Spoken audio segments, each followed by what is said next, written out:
מרץ 2011, ונדמה שאבדה התקווה. תל אביב עצובה, אין לאן לצאת. בחוץ? הכל מחרוד. הרחובות רכים מיליארדים. ואין איפה להרים. הווייד שלי, מריו. ולא פרמו אותי כבר חודשים. העיר ממורמרת. כואב לי הוויזה. אבל בשישי הקרוב הכל עומד להשתנות.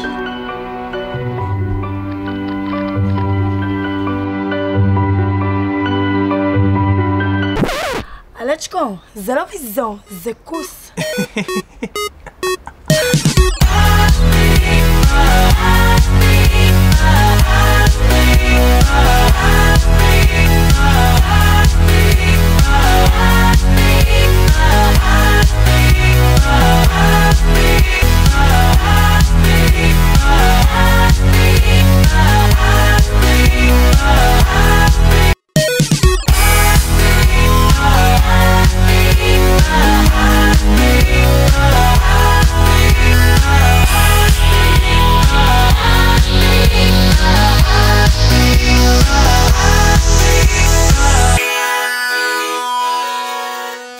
אבל בשישי הקרוב הכל עומד להשתנות.